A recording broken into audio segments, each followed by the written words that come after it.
there. I'm really excited about this one. I'm excited about pretty much every single video, so I'm a little repetitive. That's okay. So I saw a cup on a tumbler group that was absolutely gorgeous. In a past video, we've done the cowhide print on just a glittered base, and we've done power wash in a couple of videos. We're going to combine those to make an amazing, pretty country looking cup. I have this water slide that I got from something I got from Fran probably a good year ago, but I don't really do very many light bases, and it's going to be so perfect for this cup. Ugh, I'm stoked. Anyways, let's get to it. First off, we're going to do epoxy method glitter base. Okay, got my epoxy mixed up. You don't need much. In fact, I just mixed up 10 milliliters. I just put a little coat on the purple cup that we did for the last video. Hopefully that's my final coat. So that was 5 milliliters. This is going to be even less. So if you've never done this before, you just take a little bit and you go really thin. Some people like to use a silicone brush. Some people like to use their hand. It's whatever works best for you. But literally just as thin as you can get it. The only exception is if you're doing chunky glitters. Those I like to put about twice as much because it allows that glitter to lay flat a little bit better. So I'm going to do just the super thin layer, and then we'll get to glittering. All right, if you saw my last video, you saw where I had accidentally left a few streaks in there and I had to kind of compensate for them. You can see those streaks here. It's still a little thicker. It spreads the best if the cup is warm or the epoxy is warm. The disadvantage of warm epoxy sometimes is flash curing. So what I'm going to do is let this kind of rotate a minute and let that kind of even out. Might even hit it with just a little bit of heat, but I got to throw my mask on. I'm just also double checking for any dry spots. You can see everywhere it's wet right there, we're in good shape. But I want to also double check for dry spots before I do my epoxy. And I also want to let these little streaks kind of even out. It's not the end of the world. It's just more work than I care to do right now. We're looking good now. So here we go.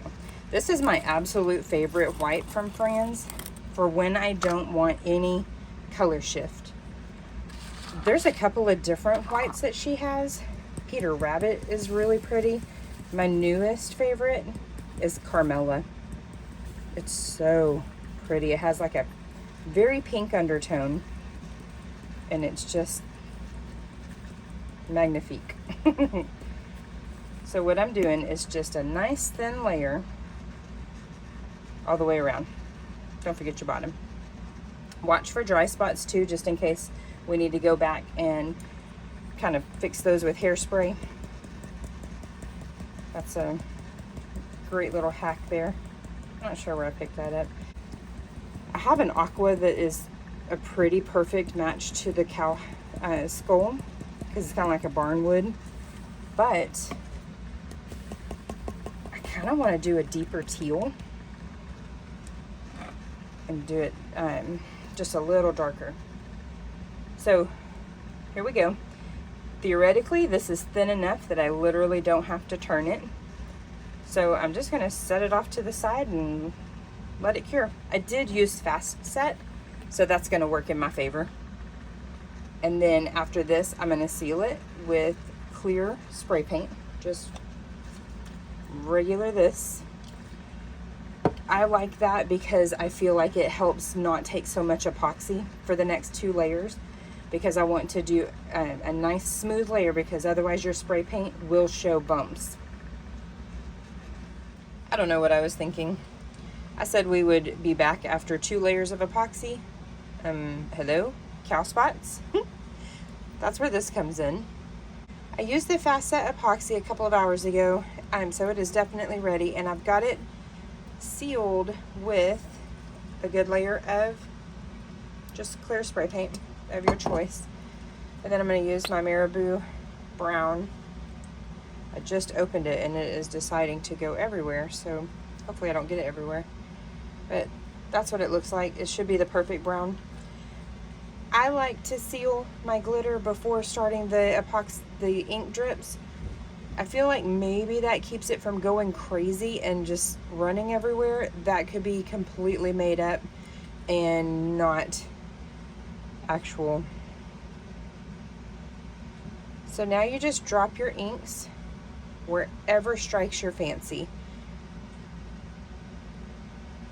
And you can make them as dark and as light as you want. Just like that. You can just watch it. It's very satisfying to watch it just kind of spread, and it doesn't have to be perfect. If you've ever looked at a cow, there is no symmetry usually. There's no rhyme or reason. They can be completely separate. It can be all connected somehow. Whatever works. So there's a field that I pass by all the time with cows in it, and I can tell that this one cow has been there for as long as I can remember, since we moved out here to the country, because its marking looks like a cartoon Halloween cat. And I can't help but think of, like, his name is probably like Frady Cat or something really lame and cheesy like that. But that's all we're going to do all the way around until we are satisfied with the results. I'm pretty satisfied with that right there.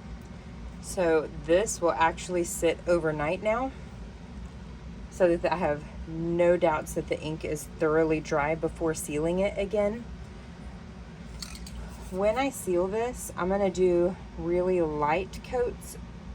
The last time I did one of these, I got way too close, and the spray paint actually ended up blurring out the edges of certain spots where it kind of bled. So I'm going to do 2 light coats, maybe 3 tomorrow night, but I want to make sure that this is completely dry. You can see in a few spots I put lots of extra ink to kind of make it a little darker. You're going to focus right there. I gotta get my finger out of the way. Do what you want. You can do black, brown, beige, whatever. There's all kinds of cows out there. We'll be back after I seal it. So I have done this a couple of times and had to redo it both times, obviously, because it's naked. This was a little too light, the lagoon. It was just a little too light, and so I was having to do a whole lot to get the coverage I needed. So I headed out last night and I grabbed darker. It's called Deep Turquoise. It is beautiful. This is probably the color that was used in the inspo pic. And I'll also show you what it kind of looked like with that other color. Just so you can see, you can do pretty much any color that you want. So anyways, you can see a little bit of a hint of green. I had to resand it after acetoning the color off. This is where we are. No big deal. We can live with it. So I have my cup of water. It's hot out here, so I am like toasty McRoasty. So we have a cup of water, got our Dawn dish soap. I'm gonna throw on a glove because we're about to head out and get a bunch of errands run, and I don't need a green hand. Green thumb, not a big deal. Green hand, kind of weird. So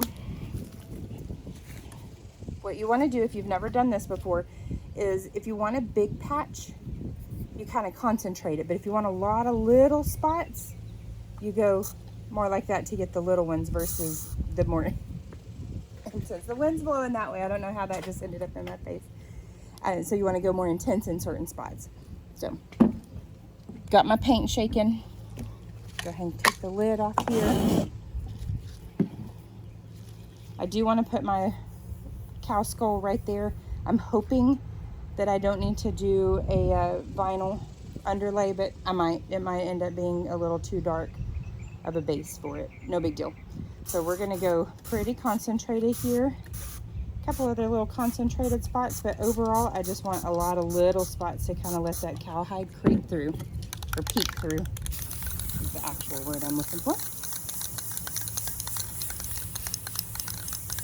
So you just cover it completely. Don't forget your bottom.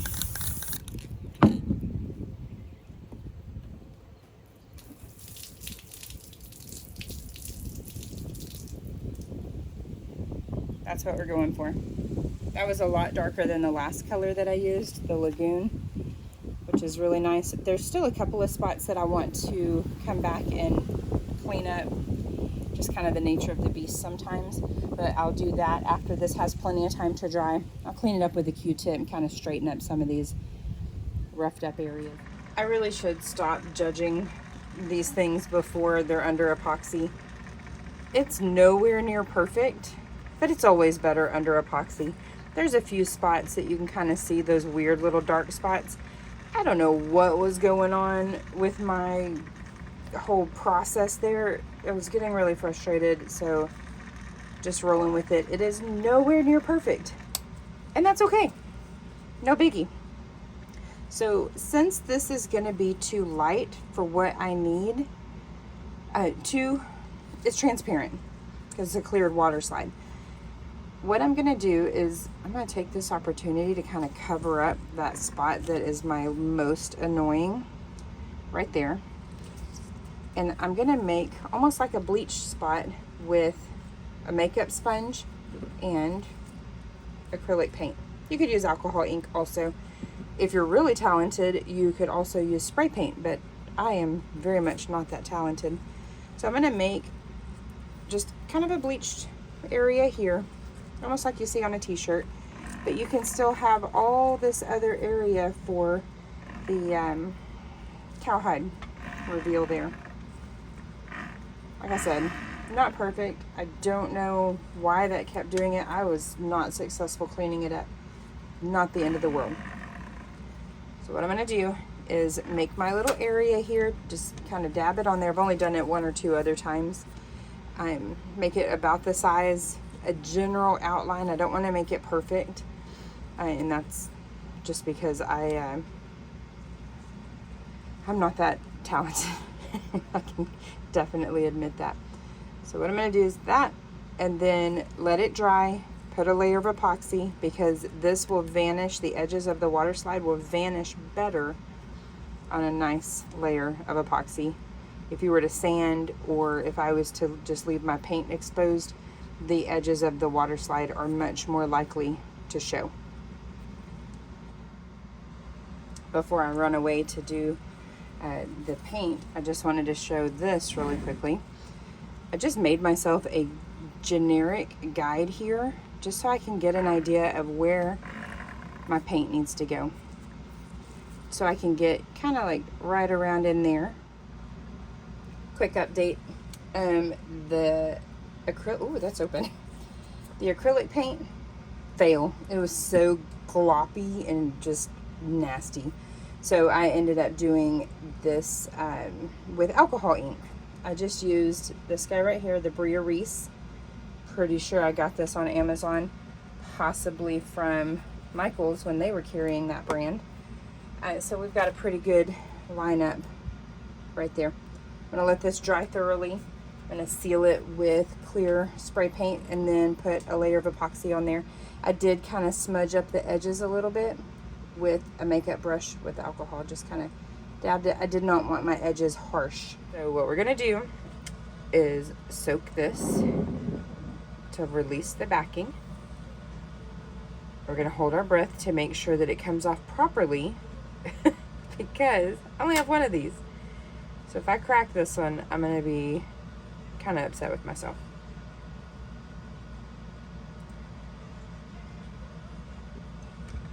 Wet your surface there.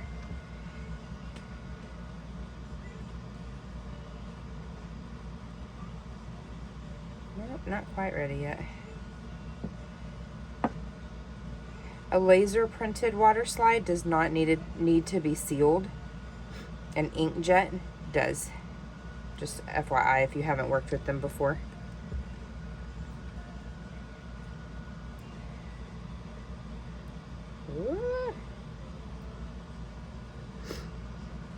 I'm sorry, my allergies are flared up today. Whatever that Saharan something, I guess, is finally getting to me.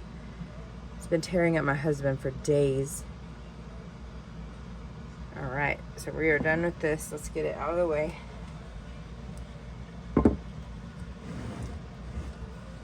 You do not need to use this, but you can if you have one. I like how it helps me get the wrinkles out.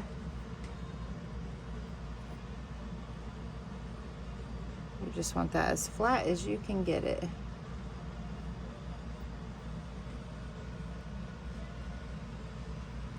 This cup is not perfect, but I like how it turned out. And I'm gonna post a screenshot, like I said, of the inspo for this. In fact, she just posted in another group today, and I was like, oh my gosh, this cup right here is the inspo for my current project. I think her name was Heather McAdams. I could be wrong, but her business is Heather's Crafting Around, I think. I took a fresh screenshot so that it would have like her actual logo and all that. She takes amazing pictures of her product too. She had just posted like a cluster of her like summer projects, I guess. All done. Very minimal wrinkling. There's just a couple of spots right here where it's curving. That's pretty hard to avoid. A little bit of cracking of my image. For the overall vibe of what I'm going for, that's okay. I am not worried about that at all. I'm not very crooked, which is always nice. I'm just a hair higher on this side than this side, but you really got to be paying attention to see it. So overall, I'm happy. And if you like my content, please consider subscribing. If you have any questions, please leave it in the comments. Thanks for watching and have a good one.